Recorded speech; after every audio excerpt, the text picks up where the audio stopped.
आइए विद्युत रसायन के अंतर्गत हमारा नेक्स्ट प्रश्न है धात्विक चालन तथा विद्युत अपघटनी चालन में कोई चार अंतर लिखे।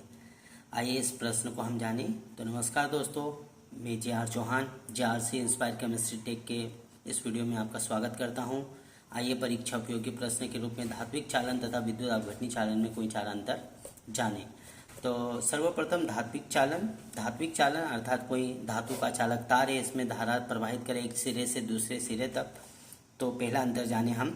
धातुओं में विद्युत धारा का चालन होता है और विद्युत धारा का चालन इलेक्ट्रॉनों के प्रवाह से होता है।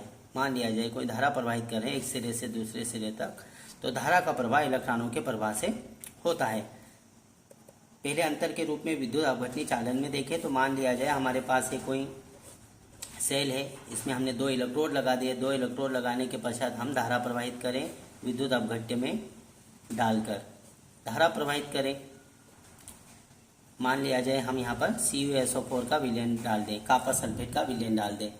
अब हम इस चित्र के माध्यम से इसे समझ सकते हैं विद्युत अपघटनी चालन को।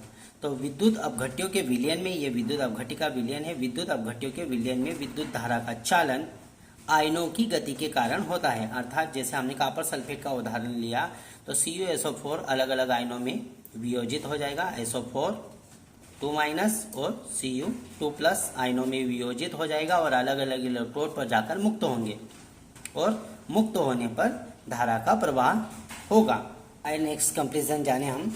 तो नेक्स्ट कंपैरिजन इस प्रकार से धात्विक चालन से धातु के रासायनिक गुणों में कोई परिवर्तन नहीं होता है। अर्थात धारा प्रवाहित करना बंद कर दें तो धातु के रासायनिक गुणों में कोई परिवर्तन नहीं होता है, किंतु विद्युत अपघटनी चालन में विद्युत अपघट्य का अपघटन हो जाता है। अर्थात विद्युत अपघट्य अलग अलग इलेक्ट्रोड पर जाकर मुक्त हो जाते हैं और मुक्त होने के पश्चात अपना जो रासायनिक गुण होता है उसे परिवर्तित कर देता है। अतः हम कह सकते हैं धात्विक चालन से चालक के रासायनिक गुणों में कोई परिवर्तन नहीं होता है, जबकि विद्युत अपघटनी चालन में विद्युत अपघट्य का विघटन हो जाता है। इस प्रकार से टूट जाता है, विघटन हो जाता है या अपघटित हो जाता है, इससे रासायनिक गुण परिवर्तित हो जाते हैं।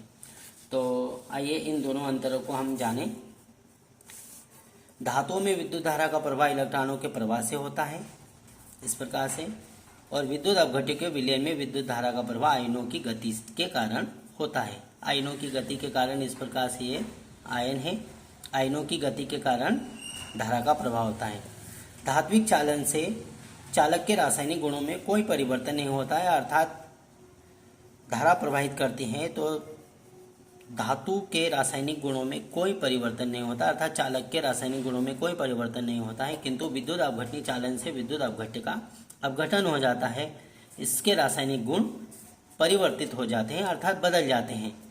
नेक्स्ट कंपैरिजन इस प्रकार से, इस क्रिया में पदार्थ का स्थानांतरण नहीं होता है।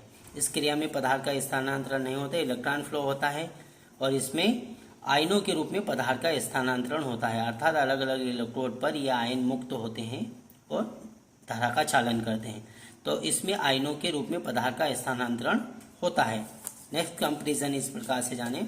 ताप वृद्धि से धात्विक चालन का मान कम हो जाता है। अर्थात धातुओं का ताप बढ़ते जाता है, ताप बढ़ने के साथ में धारा का मान कम हो जाता है।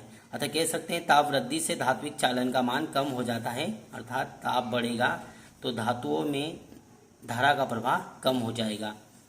कह सकते हैं ताप वृद्धि से धात्विक चालन का मान कम हो जाता है, जबकि विद्युत अपघटनी चालन में ताप बढ़ाएंगे तो ताप बढ़ाने पर विद्युत अपघट्य का अपघटन हो जाएगा, अर्थात तेजी से होगा और तेजी से अपघटन होने पर धारा का मान भी बढ़ जाएगा। अतः कह सकते हैं ताप वृद्धि से विद्युत अपघटनी चालन का मान बढ़ जाता है।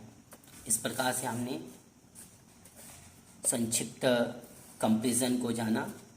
Thank you.